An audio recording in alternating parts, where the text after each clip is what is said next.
શું મિત્રો તમે કોઈ દિવસ શેમ્પૂની પડીકીમાં કોલગેટ નાખી છે? જો નહીં નાખ્યું હોય તમે વિડીયો જોયા પછી મિત્રો તમે પણ નાખવા મળશો.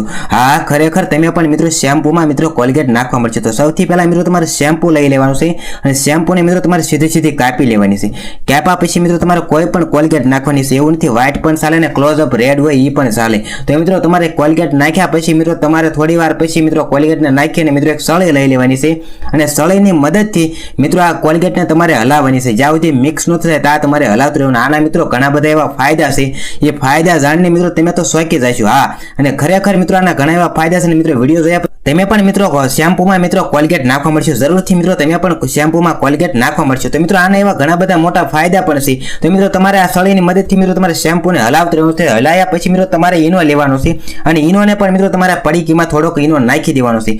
ઈનો નાખ્યા પછી મિત્રો પણ ફરીથી મિત્રો તમારે પણ શેમ્પૂને હલાવવાની છે અને મિત્રો જ્યાં સુધી મિક્સ ન થાય ત્યાં સુધી મિત્રો તમારા શેમ્પૂને મિત્રો હલાવતું રહેવાનું છે. ખાસ કરીને મિત્રો તમારું નામ અને તમારા ગામનું નામ મિત્રો કોમેન્ટ કરવાનું ભૂલતા નહીં, કારણ કે અમે તમને સ્પેશિયલથી થેન્ક્સ કહી શકીએ. હા મિત્રો, તમને સ્પેશિયલથી થેન્ક્સ કહી શકીએ. તો પાછળના વિડીયોનું થેન્ક્સ છે ભરતભાઈ સુરેન્દ્રનગરથી, ઘનશ્યામભાઈને, જૂનવદરથી, મેહુલભાઈને ને સુરતથી અને વિક્રમભાઈને ગાંધીનગરથી મિત્રો જાય છે. તો મિત્રો આપણે થોડીક કોલગેટ ઘટતી એટલે આપણે ફરીથી મિત્રો પડીકીમાં કોલગેટ પણ એડ કરી દીધી. એટલે તમારે પણ મિત્રો થોડીક કોલગેટ ઓછી પડતી હોય તો નાખી દેવાની. તમારે મિત્રો 2, 5, 10 સેકન્ડ 20 સેકન્ડ કે મિત્રો તમારે જ્યાં સુધી મિક્સ ન થાય ત્યાં સુધી મિત્રો તમારે શેમ્પૂની પડીકીને હળીની મદદથી મિત્રો હલાવતું રહેવાનું છે. મિત્રો તમે જોઈ શકો છો વિડીયોમાં આપણે મિશ્રણ એકદમ પેસ્ટ મિત્રો કમ્પ્લીટ મિત્રો મિક્સ થાય ત્યાં સુધી મિત્રો આપણે હલાવવાનું છે. તો મિત્રો તમારે પણ આવી રીતે હલાવતું રહેવાનું. મને એમ લાગે છે હવે મારું મિક્સ છે ને કમ્પ્લીટ થઈ ગયું છે અને કમ્પ્લીટ થઈ જાય પછી મિત્રો તમારે આનું શું કરવાનું છે? ખાસ કરીને મિત્રો તમારે જો કાળા પગ હોય, કોઈ પણ જગ્યાએ ડાઘા હોય, માને કે પગિયા છે, કોણિયા છે કે ઘૂંટીયા છે, આવી જગ્યાએ ડાઘા હોય તો તમારે આ પેસ્ટને લગાવવાનું છે.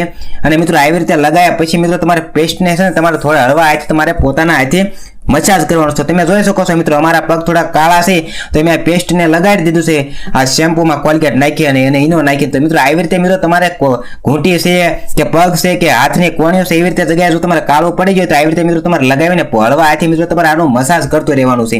અને આવી રીતે મિત્રો મસાજ થઈ જાય એટલે મિત્રો તમે જોઈ શકો છો વિડીયોમાં અમે આવી રીતે મિત્રો ઘસી રહ્યા છે. તમે મિત્રો વિડીયો જો પસંદ આવે તો લાઈક કરીને શેર કરવાનું તો ભૂલતા જ નહીં. તો મિત્રો તમે જોવો કે અમે આવી રીતે મિત્રો પગને મિત્રો મસાજ કરી રહ્યા છે. મસાજ કર્યા પછી મિત્રો તમને વિડીયોમાં રિઝલ્ટ પણ દેખાડશું કે આ પગ મિત્રો ખરેખર ધોળો થાય છે કે નહીં. હા મિત્રો એક વાર તો મિત્રો નહીં થાય, પહેલી વખત થોડોક ઓછો થાય છે, પણ મિત્રો તમે 2-3 વખત ટ્રાય કરશો તો મિત્રો ખાસ કરીને મિત્રો આપણો પગ છે ને ઘણીમાં મિત્રો વ્હાઈટ થઈ જશે કે ચમકાવા લાગશે. તમે જોઈ શકો છો પહેલા મિત્રો આપણો કેટલો પગ કાળો હતો ને અત્યારે તમે જોઈ શકો છો કે થોડોક આપણે એમાં વ્હાઈટનેસ આવી હોય કે થોડોક ધોળો થઈ ગયો એવું તમને પગ લાગતું હશે. તો ખાસ કરીને વિડીયો પસંદ આવે તો લાઈક કરીને શેર કરવાનું ભૂલતા નહીં અને વિડીયો પસંદ આવે તો શેર કરવાનું પણ ભૂલતા નહીં અને કોમેન્ટ કરવાનું પણ ભૂલતા જ નહીં, તમારા ગામનું નામ અને તમારું નામ.